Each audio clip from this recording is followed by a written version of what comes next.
Čaute Pokemaniáci, toto bude jedno z prvých videí, ktoré teraz zverejním pri nahrávaní unboxingu nejakých TCG Pokémonových kariet. Mám nejaké staršie videá nahraté, ale to sú staršie, ktoré mám iba nachystané v zálohe a pravdepodobne teda postupne ich budem vydávať. No a teraz sa poďme pozrieť na unboxing, ktorý máme za sebou.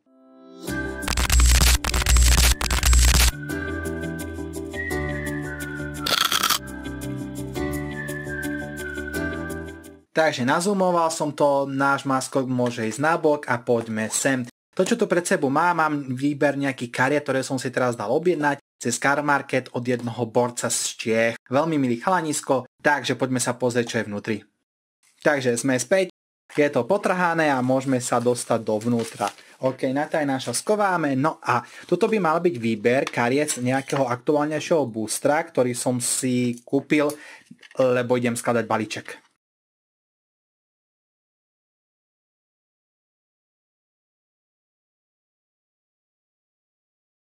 Hviezda unboxingu hneď prvá a to je Ethanov Ho-Ho X. Nie som si ešte istý, ako sa vyslovuje tento supporter, ale na neho budem mať potom poskladaný v podstate balíček. Takže Ho-Ho je tu a poďme sa pozrieť ďalej. No, pretože ako som rozprával, ten daný supporter je hneď vlastne tu na vrchu tohoto ďalšieho balenia. No a máme tu Ethanové dobrodružstvo. Fakt neviem, jak sa to vyslovuje. Takže Ethan Adventure je to supporter. Prehádá balíček pre 3 karty v nejakej kombinácii Ethanových Pokémonov a Basic Energy ohnivé karty. Odhalíš ich a vložíš do ruky. Zvyšok zamiešaš. Pomocou tejto karty si môžem nájsť jeho Pokémonov a zároveň energiu, ktorú budú potrebovať. A myslím, že ten Ho-Ho má nejakú abilitu, Golden Flame, ktorá mi umožňuje raz za kolo. Takže raz za kolo môžem atačnúť, teda umiestniť až 2 basic ohnivé energie, do 2, takže aj jednu, na jednoho svojho bench Pokémona. Takže Ethan Adventures si nájdem v podstate 3 karty Ho-Hova a 2 ohnivé energie, Ho-Hova vyložím a hneď pomocou ability tie 2 energie na ňo položím. Mega. A keďže je to cez abilitu, takže môžem umiestniť aj klasickejšie tretiu energiu. Je to basic, takže hneď mám v podstate v prvom kole, no, pozor, supporterov, keď idem ja prvý, nemôžem ja používať. Som už zabudol pravidla, ale som to nehral, takže ale myslím, že to tak je.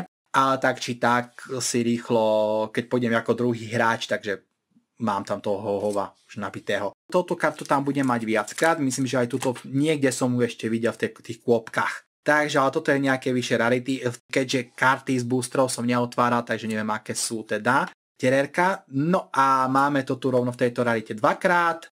Sudovoda, opäť jeho. Aha, teraz som si spomenul, že to na boku je aj ksichtík. Takže toto som si pravdepodobne zobral iba do počtu, aby som mal teda jeho Pokémon viackrát, nech mám celú kolekciu. Preto asi jeden. Pichuho, nebudem to čítať tak, jak sa to má. Tiež je od toho hráča, no ale super je, že dáva za 30. Nechce žiadnu energiu, úplne mega. Sice aj sám má málo životov, ale zároveň aj ťahá jednu kartu, čo je úplne skvelý Pokémon. Takže ušetriť nám energiu a ešte ťaháme kartu.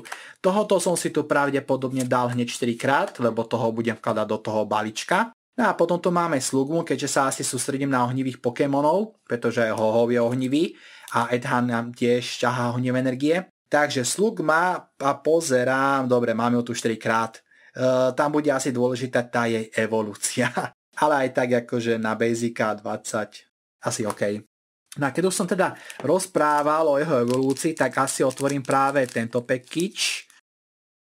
A som tam. Takže krásny Pokémon, ktorého nebudem vyslovať, pretože ho neviem vysloviť zatiaľ. No a máme tu evolúciu z tej Slugmy. Tuto už to bude asi zaujímavejšie, pretože už máme abilitu. Aha, takže abilita asi nič moc v tomto prípade, pretože ak nemá ženú energiu, tak jeho retreat je zadarmo. Takže sa môže zadarmo stiahnuť. Ak to dobre teraz prekladám, lebo je to tak narýchlo popri natáčaní. No ale čo je asi zaujímavejšie, bude ten Lava Burst. Odhodím 5 ohnivých energií z tohoto Pokémona, takže nám stačí aj tie 3. A potom dám krát 70 za každú energiu. Takže v podstate už v základe s tými 3 energiami dám 210. Ale pokiaľ ich tam bude mať 5, tak 350 damage. Wow. OK, mega. Potrebujem zohnať viacerých tých Ho-Hovov. Nech z toho mám mega balíček. Takže dúfam, že ju budem mať viackrát. Super, tak aspoň 3, keďže mám 4 basicy. Tak, 3 evolúcie, pecka. No a Typhlosion, toho som si pravdepodobne dal, a nie, to tiež od toho Ethana. Ok, lenže tuto už sú aj iní supportéry, takže ale čo, dám to na bok, aby som sa zapamätal, pretože jeho basicovia budú niekde tu. No, čo to ale tuto mám je Professor Research, čo je úplne luxusná karta, pretože odhodí mi celú ruku a ťahám si nových 7 kariet. Myslím, že toto bol jeden z prvých supportov aj celkovo v TCGčku, ešte s profesorom Oukom. Určite už ju mám, ale nech si nerozoberám tie poskladané balíčky, tak ako som si ju kúpil. Ok, takže pozriem sa hneď tu do tohoto, pretože tuto pravdepodobne bude zvyšok tých Ethanových kariet. No a je tu teda ten Ethan Adventure klasické komone dvakrát, takže teoreticky, keď sa pozriem, vzadu mám 2, takže dokopy 4, takže super, mám full. Teraz keď sa pozriem ďalej, je tu Shenin, toto není jeho Pokémon, ale čo som pozeral na nete nejaké nové budget decky, tak tento sa tam hrá, pretože to bude pravdepodobne teda nový Pokémon, ktorý nám umožní brániť svojich Pokémonov nejako na lavičke. Potom si to ešte doštudujem, ale hráva sa to jedenkrát, takže prečo nie? Nejde u tohoto Pokémona, nám nejde o nič iné, len o tú abilitu Flower Curtain, ktorú si potom preložím. Ok, teraz sa poďme pozrieť ďalej, čo tu mám, a je to Pinsir. To je Ethanov Pokémon, asi nebudem hrať zelenú a červenú v tom balíčku, ale pravdepodobne len červenú. No a tuto som si pravdepodobne toto zobral 4 krát, pretože asi tam budem chcieť hrať, pretože tu má abilitu Railing Horn, ktorá chce neutrálnu energiu, nejako to povedať, môžem tam nabachať aj tie ohnivé. No a keď sa na to pozriem, ak môj Ethanov Pokémon bol knockoutnutý od superovho útoku v poslednom kole, tak tento útok teraz dal 100 viac. Ok, tak to je za 170. Môže byť, akože taký revenge. Ale pravdepodobne, keď to budem potom profesionálne skladať, tak to spojím s niečo s Charizardom a potom ešte s tým druhým dekom, ktorým mám, takže toto pôjde bokom. Tuto je Quilava, tu si teraz dám bokom, pretože tam mám toho Typhlosiona, tu mám Cyndaquila, no a Growlithe, keďže Growlithe a Arcanine sú moji obľúbení Pokémoni z prvej generácie, tak mi nedalo si to, keď ich mal, tak si ich zobrať. Ale keď sa na to pozriem, možno zamiešam do niektorých tých starších balíčkov, pretože tu je ok, to je málo, ale možno Arcanine prekvapí 140, to už je fajn, s tými starými Pokémonmi to bude OK. 3 energie za 100, keď to dám do tých starých balíčkov, to bude tiež OK. To sú ešte fakt staré, to má aj 6 rokov, tak tam to už niečo spraví. Ak superaktívny Pokémon je Dark, tak tento dá o 100 navyše. Takže counter proti Darkom. Neviem. Ešte nemám tak nahratých Pokémonov, aby som toto vedel nejako doceniť. A myslím, že Dark balíček ani nemám. Ale teraz som si chcel jeden kúpiť. Tam bol akorát Howdoom, tak možno. No ale teraz sa ideme pozrieť na toho Cyndaquila, pretože toto budeme hrať. To bude ten náš borec, okrem toho Magna Dačo, ktorý dával za každú hodinu energiu, lebo ten sa mi tiež teraz zapáčil. Takže v základe tu máme Cyndaquila, ktorý odhádzuje energiu z tohto Pokémona, dáva za 30. Je to Ethanov Pokémon, ale toto robiť nebudeme, pretože my budeme chcieť hrať jeho evolúciu. Takže 4 krát, nech teda máme v plnom počte Basika. Quilavu len 3 krát, tak buď nemal, alebo som bol škrt. No a keď sa na to pozrieme, tak tu už tam máme aj nejakú abilitu. Bounded by the Journey, moja angličtina, keby tak sorry. No a raz za kód my sa môžeme pozrieť do nášho balíčka predhadovú adventure kartu, odhaliť a vložiť do ruky. Toto je mega dobré, to je úplný luxus, pretože cez tú Quilavu, cez jej abilitu vieme nájsť, a teda takto dobre chápem, nášho hlavného supportera, ktorý nám rozbehne celú hru. Luxus.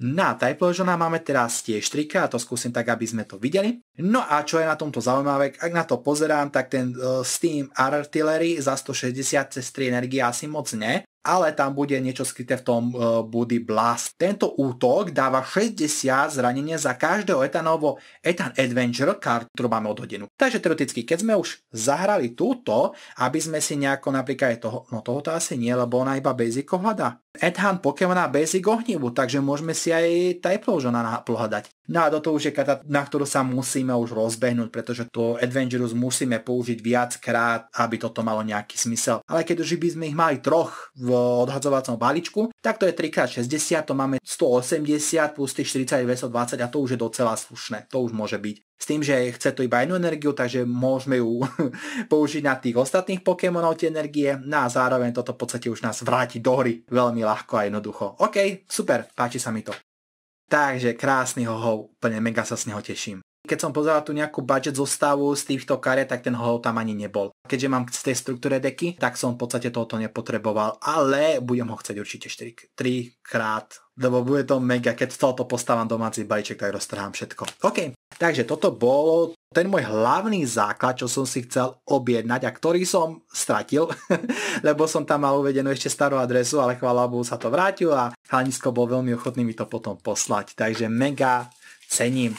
No a zároveň ako kompenzáciu som si od neho ešte zobral ďalší štos karet, tak pokiaľ popri mojom rečnení, tá tlachání sa k tomu ešte dostane, tak sa na to môžeme v rýchlosti pozrieť. Pozerám na to, že tu je docela dosť karet a už mi naťahuje sa čas, takže toto dáme ako unboxing pre ďalšie video. Dôležité sme si pozreli, to sú etánoví Pokémoni, no a tým pádom ja sa s vami teraz rozlúčim. Ak sa vám video páčilo, like, odber, čau čau a nezabudnite si pozrieť shorty, pretože tam máme strašne veľa rôznych zaujímavých videí. Čau čau.